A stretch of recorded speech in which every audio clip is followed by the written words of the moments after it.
Hey everyone, this is going to be the first video in a series of videos about my next project, which is going to be rebuilding a 2.0 liter single overhead cam engine out of a 2002 Ford Focus.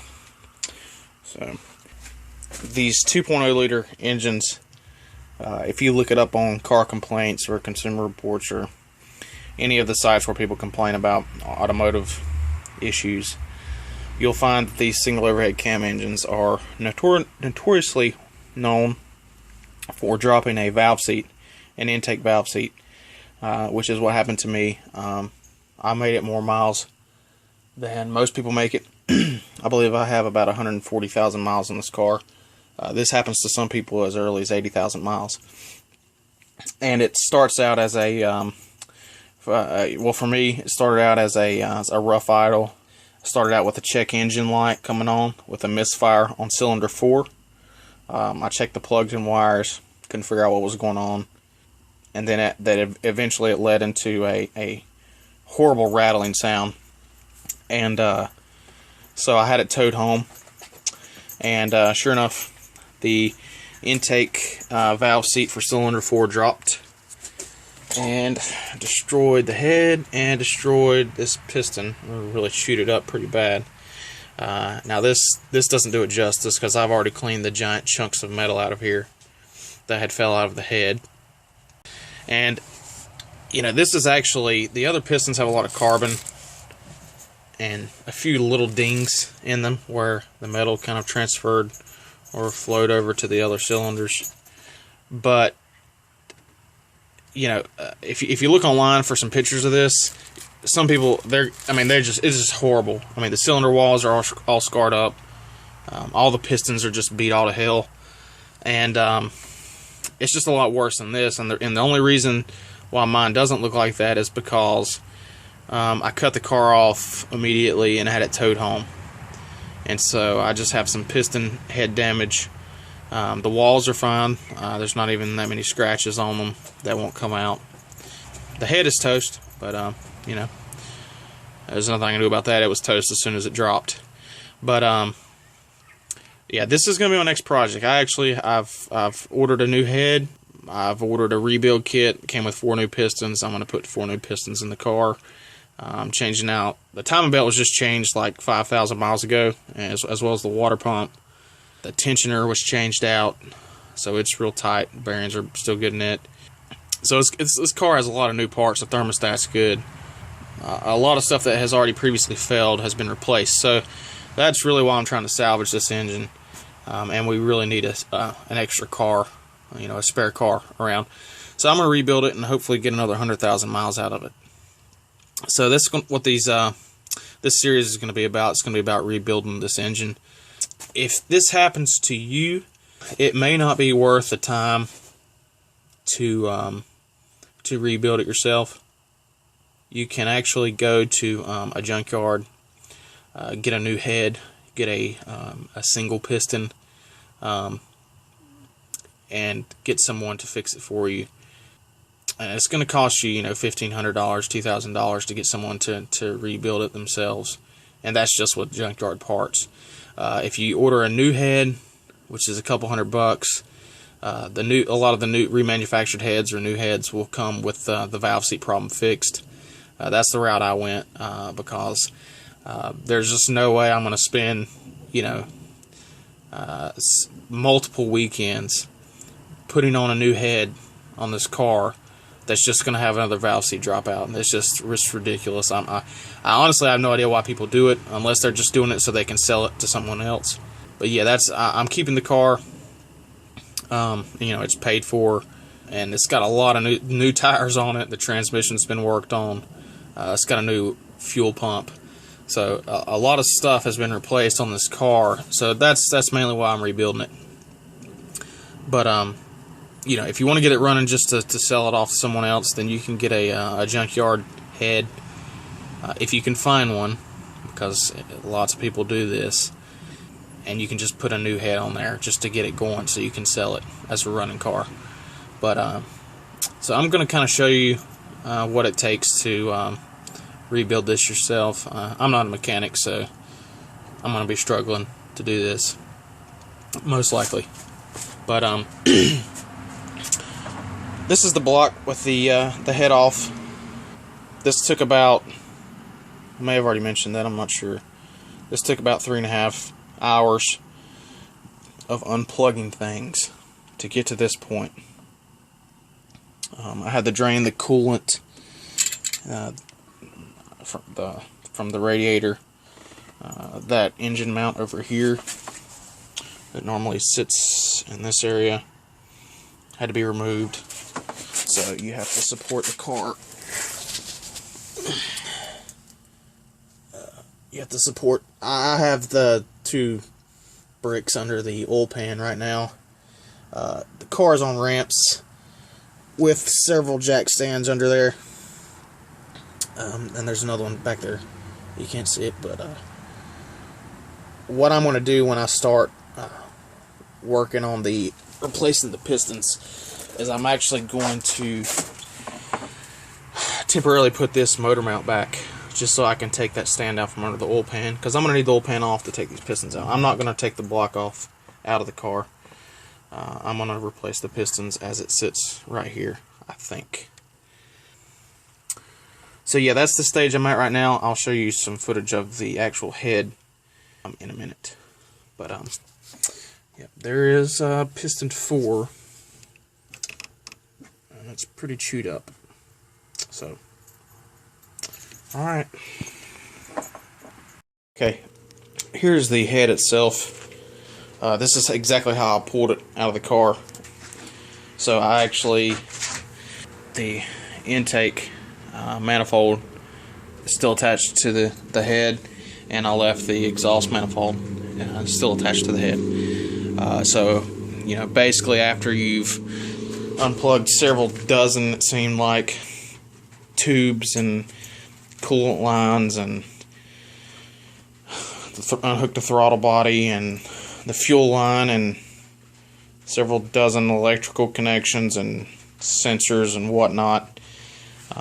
Basically, after all that's unhooked, the only thing holding, you know, the block on is the head bolts and where your exhaust manifold hooks to the catalytic converter down there. I actually left this O2 sensor in. But what I'm going to do before I show you the actual the bottom of the head, so you can see where it got smashed up as well, I'm going to go ahead and take the exhaust manifold and the intake manifold off. I'm just looking now and seeing what else I'm going to have to take off. So I'm not sure what this is. Kind of like an intermediary piece between the intake manifold and the head. I'm not sure what the term for this piece is here. So I'm going to take off the intake manifold, the exhaust manifold. Let's see what else has got me hooked here.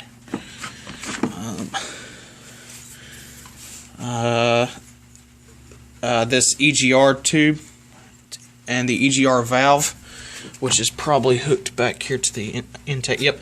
So the EGR tube's got to come off. This cold pack is, I mean, that can stay on temporarily, I think. So, yeah, so just to get to the head itself, intake manifold, exhaust manifold, this intermediary piece between the intake and the head, and the EGR tube has got to come off. And yep, I'm gonna get those taken off. And I've been hitting these bolts, especially on the exhaust manifold here, with PB Blaster for a couple days before tonight. But actually, it shouldn't be too hard to get out, because this intake, or this exhaust manifold, actually is relatively new, because my old one cracked like everything else in this car. That EGR tube is new because the old one seared off, because it's made of copper for some unknown reason, and it got too hot and it just seared in half, right there. So actually, some of this stuff is so new on this car, it shouldn't be that hard to get some of this stuff off. So as soon as I get these off, I will show you what the head looks like with these removed, and if I run into anything interesting along the way, I will show you that as well. So something pretty cool, since I've already started this.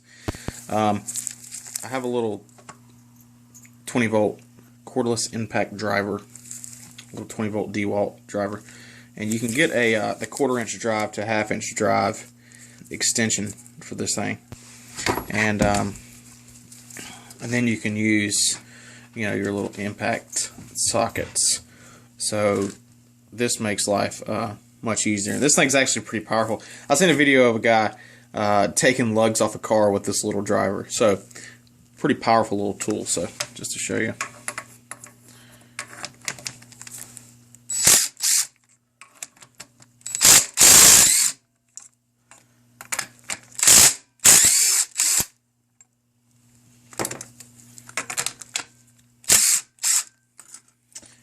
And some of you may not be lucky enough to have bolts that are this loose because, like I said, this exhaust manifold is fairly new. And I had put anti-seize lube on it. And I think that's all of them. Pretty easy. Okay, so I've got the intake manifold off. Luckily, I was able to leave on the full throttle body there. Got the exhaust manifold off. Got the EGR tube off. All those were very easy to zip off. Now, on the intake manifold side, you have two of these posts here that are different. I think these are, I used an 11mm. Yeah, I used an 11mm to get these two nuts off. Now, these posts are stuck in there pretty good. They didn't come out. So I think what I'm going to have to do to get those off, actually, well, I'll have to get them off anyway because I have to send in this block in exchange for the one I got. So I think what I'm going to do after I pull this this little intermediary part off here, which I think is going to come right off.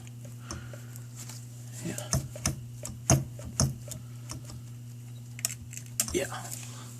So what I'm going to do is I'm going to take some vice grips and put on the end of these posts, and I'm going to take the vice grips and try to break these free.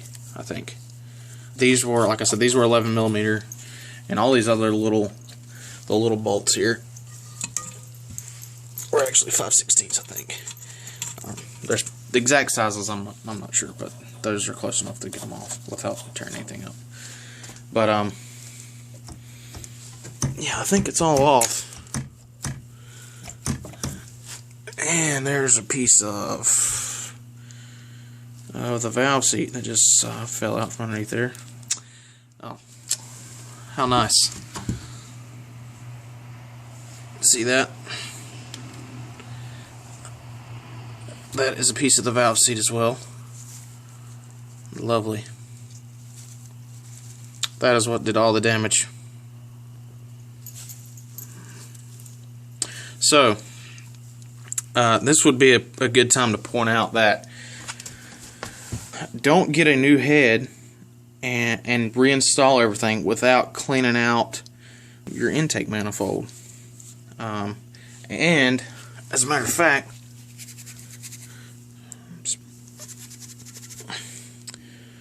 the EGR tube, you may want to clean that out as well.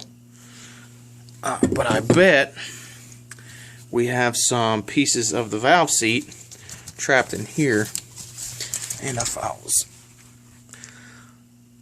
bet that plug comes out. Or maybe it's not supposed to, but I can make it come out. Yeah, there's some pieces in there. Lovely. So, FYI, jeez, that's just horrible. Yeah, if you're replacing a head, clean that guy out, because as you can see, there are pieces of the valve seat stuck in here, and you just don't want to get that sucked back into a brand new head. I mean, that would just make you want to cry. So good time to point that out since there's pieces falling out everywhere.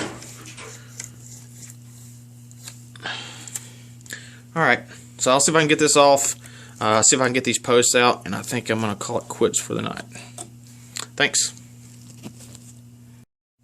Okay, so I took out this intermediary piece between the intake manifold and the actual cylinder head itself to see how threaded these posts were, the two that were stuck in previously. So I tried with some, some traditional vice grips. Tried with a adjustable wrench, crescent wrench, and I was really going to butcher these tips. They were not coming off. So I improvised, and I went with a quarter-inch drive ratchet on a quarter-inch socket. Now, obviously that's too large, but I found a little mini socket here, a little bit. Let's see, what size is this? 5/32. Okay, just take my word for it. It's 5/32. And I found that fit on there pretty well. And then they broke free.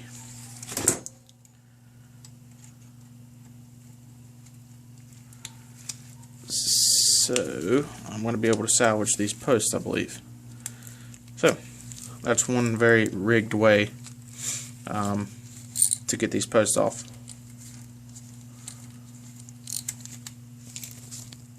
Alright, so I just removed the coil pack.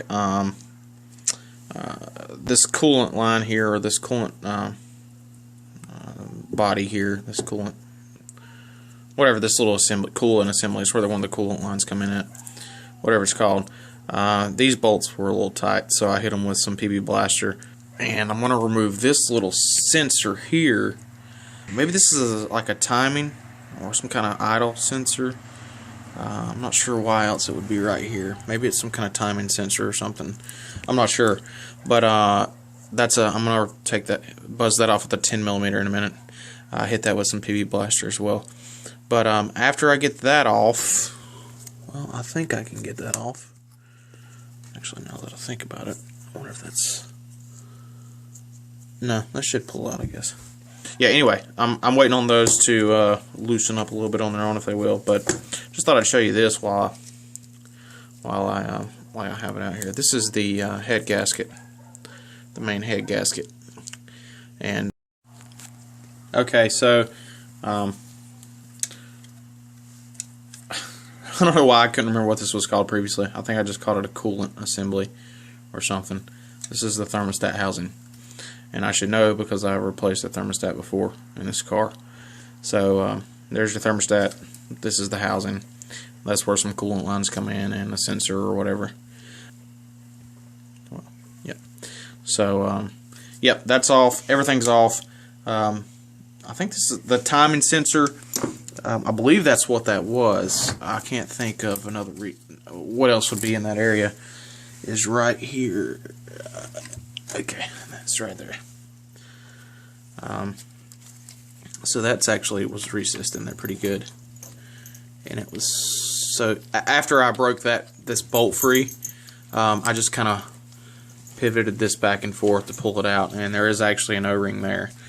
So I'm going to be careful with that O-ring because I'm not sure if my rebuild kit comes with that O-ring. I'm not sure that it will, so I might have to condition that. But alright, so that's the bare head. Let me put these parts here. And we have a pile of parts. Don't we, Ruby? We have a pile of parts here. But we do have a bare head. So I'm going to turn this on its side really quick so you can see the damage done from the drop valve seat.